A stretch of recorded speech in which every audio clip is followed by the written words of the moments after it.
ये चैप्टर 6 खाद्य गुणवत्ता का सेकेंड पार्ट है और इसमें मैं आपको फूड इन्फेक्शन बताऊंगी।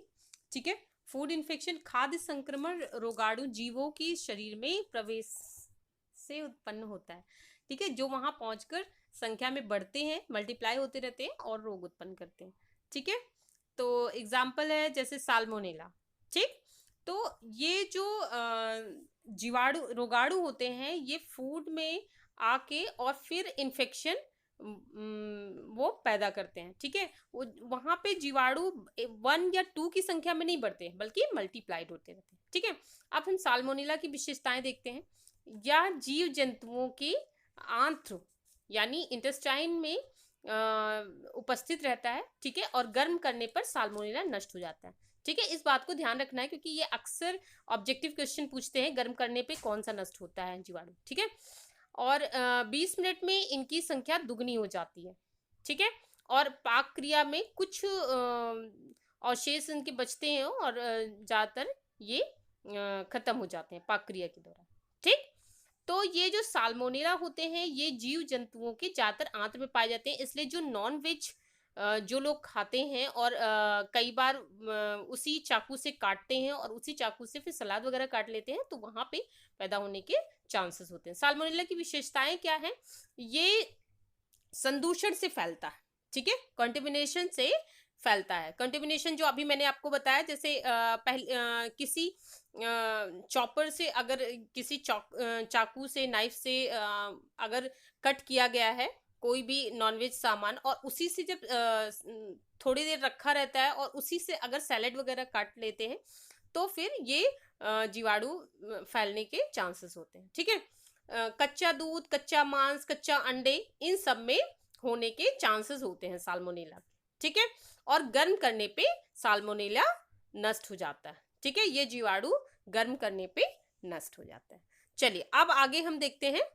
आगे है साल्मोनेला जो है वो तो गर्म करने पे नष्ट हो जाता है, लेकिन जो खाद्य विषाक्तता से तात्पर्य ये है कि जो भोज्य पदार्थ विषाक्त हो जाते हैं विभिन्न कारणों से। ठीक है, और खाद्य विषाक्तता का प्रभाव क्या होता है? जीवाणु धूल, जल, है ना, और त्वचा या बालों में पाए जाते हैं और वही जब खाद्य पदार्थ में मिल जाते हैं तो वो खाद्य विषाक्तता उत्पन्न करते हैं।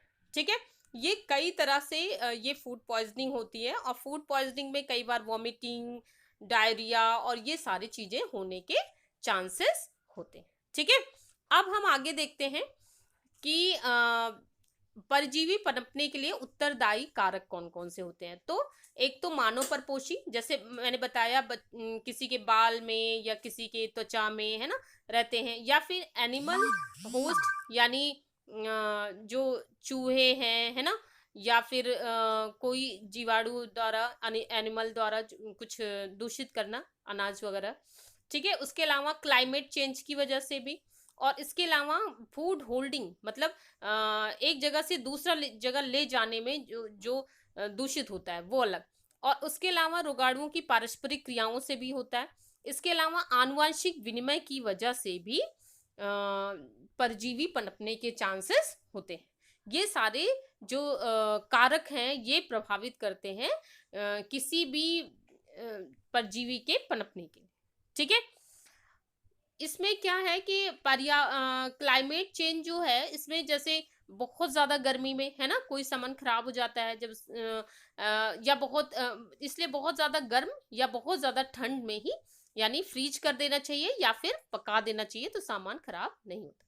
कंटेमिनेशन यानी संदूषण संसाधन अथवा भंडारण से पहले या बाद में अगर उसमें हानिकारक या आपत्तिजनक सामान या रसायन यानी केमिकल या सूक्ष्म जीव, है ना, माइक्रो ऑर्गेनिजम्स अगर होते हैं तो उसे हम संदूषण या कंटेमिनेशन कहते हैं। ठीक है, तो इसमें क्या होता है कि अब बहुत लोग इन दोनों में थोड़ा सा अंतर नहीं कर पाते हैं कि मतलब एडल्ट्रेशन क्या होता है, कंटेमिनेशन क्या होता है। तो एडल्ट्रेशन जो होता है इसमें कोई सामान मिलाया जाता है अलग से, और कंटेमिनेशन का मतलब है कि वो अपने आप अलग से अपने आप ही दूषित हो जाता है।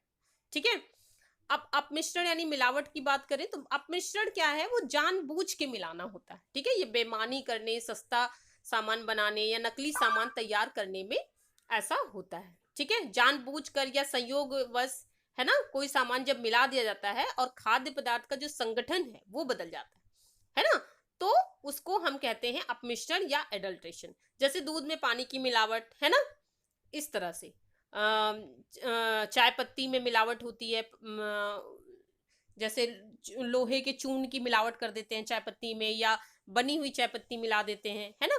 काली मिर्च में पपीते के बीज मिला देते हैं, है ना, या फिर धनिया के पाउडर में घोड़े की लीद वगैरह मिला देते हैं, है ना। तो ये सारी चीजें मिलाने से क्या होते हैं, वो सामान ज्यादा हो जाता है और इसमें फायदा होता है व्यापारियों को, ठीक है। तो ये हो गया आपका एडल्ट्रेशन। अब संदूषण मिलावट के बीच अंतर देखिए।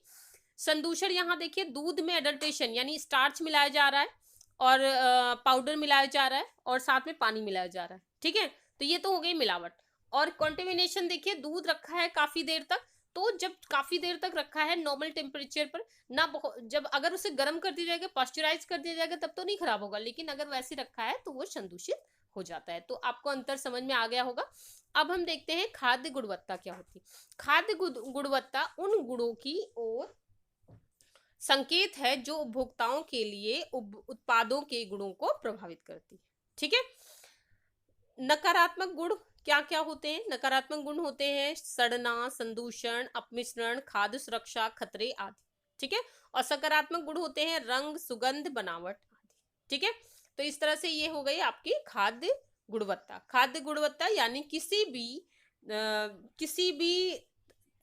जो उत्पाद है उसकी जो गुण है ना, उनकी ओर संकेत करती है। अब जरूरी नहीं है कि जो उत्पाद है उनके गुण पॉजिटिव ही हो, नेगेटिव भी होते हैं, ठीक है। अब हम बात करते हैं अच्छी खाद्य गुणवत्ता पाने के लिए ध्यान रखने योग्य बिंदु। क्या क्या ध्यान रखना चाहिए कि गुणवत्ता भोजन में रहे, ठीक है। तो कच्चे माल और जल की गुणवत्ता, ठीक है।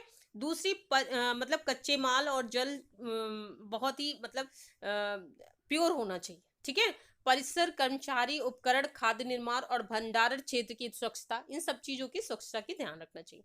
तीसरी चीज, उपयुक्त ताप पे खाद्य का भंडारण करना चाहिए। जो खाद्य का भंडारण है वो उचित तापमान पर करना चाहिए, और यानी कि या तो फ्रीजिंग करना चाहिए या फिर गर्म कर देना चाहिए। स्वच्छता का ध्यान रखना चाहिए और बेहतर सेवा के तरीकों का ध्यान रखना चाहिए, ठीक है बच्चों। तो ये अब आज का वीडियो इतना ही, ठीक है। Thank you for watching this video. अगले वीडियो को लेके हम फिर आएंगे। बाय बच्चों।